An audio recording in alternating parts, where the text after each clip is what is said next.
Bom, gente, então meu nome é Mara, né? Eu sou fisioterapeuta, vamos dizer assim, há pouco tempo. Eu era advogada, trabalhei 22 anos no direito e chegou um momento da minha vida que eu pensei assim, são muitas horas por dia trabalhando com algo que eu não gosto, né? Que não me satisfaz, que não me realiza. Então eu tinha uma condição, né? 22 anos na mesma empresa, sem ter feito nenhum acerto, então eu tinha uma reserva.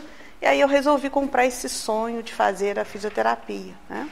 Então, ainda dentro da empresa, eu fiz o curso, sem imaginar quanto que um fisioterapeuta ganha, né? Ganhava na época. Eu já estava com 40 anos nessa época. Então, assim, recomeçar a vida aos 40, numa profissão nova, né? Numa situação totalmente nova. Mas eu fiquei literalmente apaixonada com a fisioterapia e fui até o final do curso sem me preocupar muito com quanto ganhava um fisioterapeuta. E aí o que acontece? Quando chegou o final do curso, que eu comecei a estagiar, eu comecei a entrar em contato com essa realidade. E falei, olha, eu não vou conseguir nem me sustentar, né, com a fisioterapia. Mas pensava assim, às vezes é para trabalhar para terceiros, mas se eu tiver a minha própria clínica, e comecei a pesquisar então a questão das clínicas. Bom, eu pensava assim, essas clínicas não dão certo porque quem está administrando é um fisioterapeuta, não é um profissional da área de administração.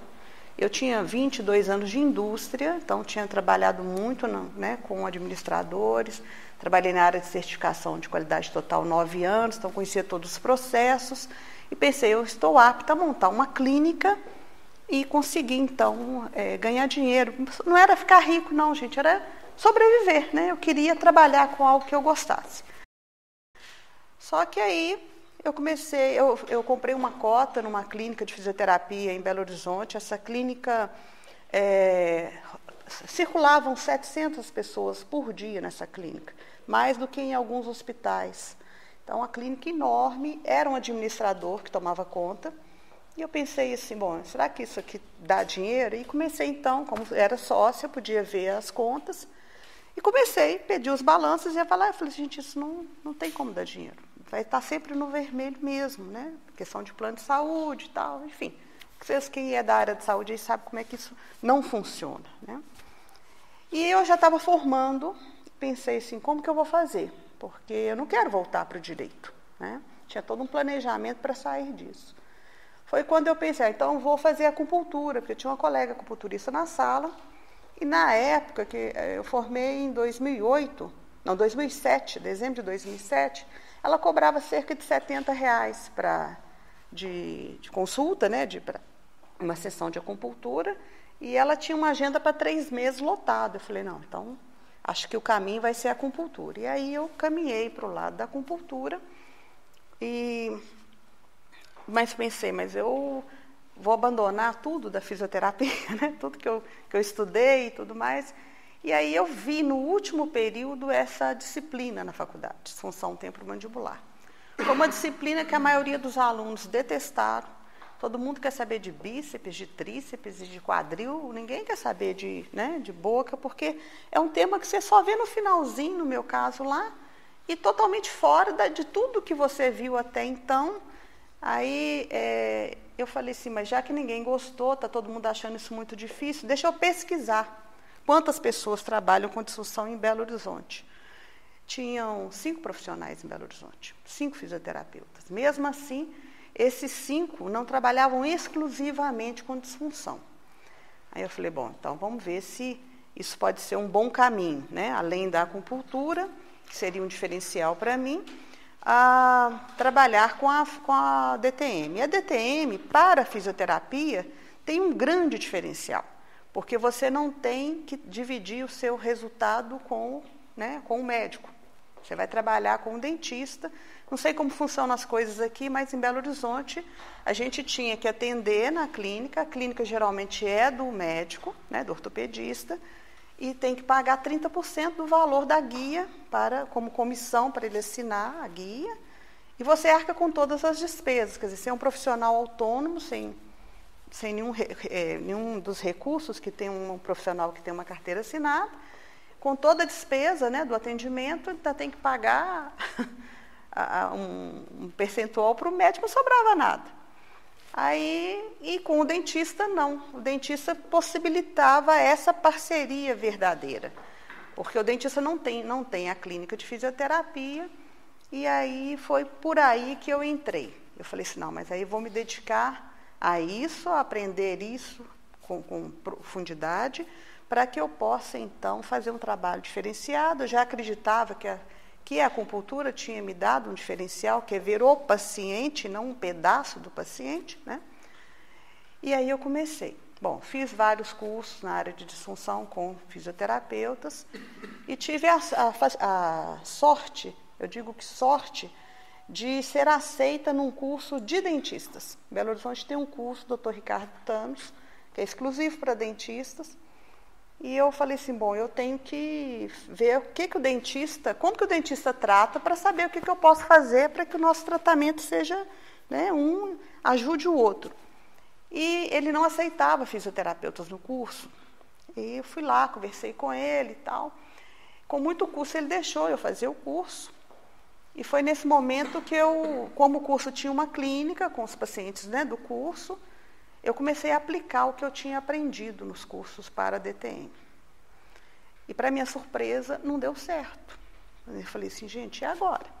Que eu fiz os cursos longos, cursos caros, e agora eu estou fazendo aqui e não estou vendo que está dando certo. A minha sorte é que os dentistas não viram isso, porque sabe como é atendimento de ambulatório, né? Todo mundo em cima do paciente e tal. Mas eu comecei a levar aqueles pacientes para o meu consultório, para atender gratuitamente, e aí eu via de uma semana para outra que não tinha evoluído, ou às vezes tinha evoluído até com piora. Aí eu falei, olha, esse negócio está errado. Então, e agora o que eu vou fazer? Porque o que eu tinha aprendido nos cursos também estava nos livros mais importantes, né? O livro do Dr. Oxon, né? Então tinha uma série de coisas que estavam ali e que eu aprendi a fazer, e quando eu pus na prática o negócio não funcionou. E aí? Aí a minha saída foi estudar anatomia, eu fui pensar na biomecânica dessa articulação e comecei a descobrir, vamos dizer assim, um caminho que parecia lógico e que deu certo. A partir do momento que eu descobri esse caminho, eu fiz a intervenção nos pacientes do curso lá do Dr. Ricardo Thanos. E chegou no mês seguinte, que eles viam os pacientes uma vez por mês, ele falou, Mara, o que aconteceu com os pacientes esse mês? Porque do mês passado para cá todo mundo melhorou. E a melhora foi muito significativa. Falei, Ricardo, eu passei a orientar os pacientes, porque eu estou entendendo que existe um fator que nenhum de nós está trabalhando, nem o fisioterapeuta, nem o dentista, nem a fono, nem ninguém, que é desprogramar o paciente do microtrauma que ele está produzindo nessa articulação. E é por isso que os tratamentos ficam assim. A DTM, gente, se você contratar um trabalho com um paciente de vocês por 3 meses, vocês podem ter certeza que tem sucesso, porque ela é cíclica. Ela entra num quadro agudo, até 3 meses há uma remissão quase completa, daí a pouco volta de novo no quadro agudo e aquilo fica assim. Então, aparentemente, você tratou e deu certo. Mas daí a pouco o paciente está ali de volta, né? Com o mesmo padrão. E a partir desse momento ele me começou a mandar a clientela dele particular, e aí eu consegui sobreviver, vamos dizer assim, da fisioterapia, pude abandonar o direito. Foi essa sequência que eu tive que fazer, né? E nesse estudo dessa articulação, eu vou mostrar para vocês as coisas que eu imaginei que poderiam estar ocorrendo e que vocês não vão encontrar nos livros. Eu queria dizer para vocês que eu me sinto à vontade para estar dizendo isso aqui, porque trabalho hoje só com disfunção. Eu atendo entre 25 a 30 pacientes por semana só de disfunção, não atendo mais nada. Você não faz mais nada? Atendo outras demandas, porque o paciente não tem só disfunção.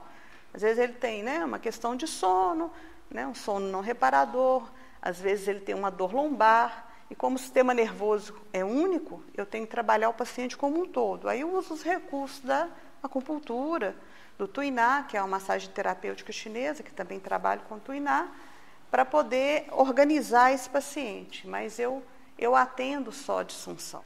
E talvez em Belo Horizonte eu seja a única fisioterapeuta que atenda só disfunção, né?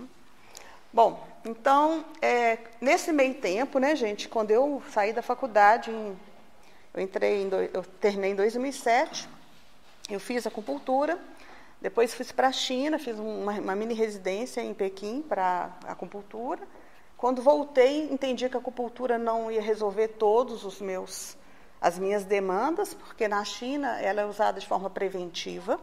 Então, você começa a não dormir bem, você faz acupuntura. Você começa a almoçar, por exemplo, e sentir que o estômago está pesando, você faz acupuntura. Você não deixa chegar numa gastrite para fazer acupuntura. E aqui no nosso país, a pessoa vai fazer acupuntura depois que fez tudo e nada deu certo. Aí vai para a acupuntura, né? Então, e aí fiz uma especialização em farmacologia chinesa, que são as ervas chinesas, né? Que a gente trataria doenças crônicas, vamos resumir dessa forma. O que seriam essas ervas? Elas são, né, são catalogadas, os monges, né, antigamente, que detinham esse conhecimento, porque essas fórmulas eram vendidas nos mosteiros e isso sustentava os mosteiros. Então, tudo é catalogado, desenhado, época de colheita, como que processa a erva, tudo muito bem documentado. E tem 2.000 anos, 4.000 anos de história, algumas fórmulas. E então tem umas farmácias, né? Em Belo Horizonte tem uma farmácia que traz as ervas da China, a gente manda manipular e o paciente utiliza.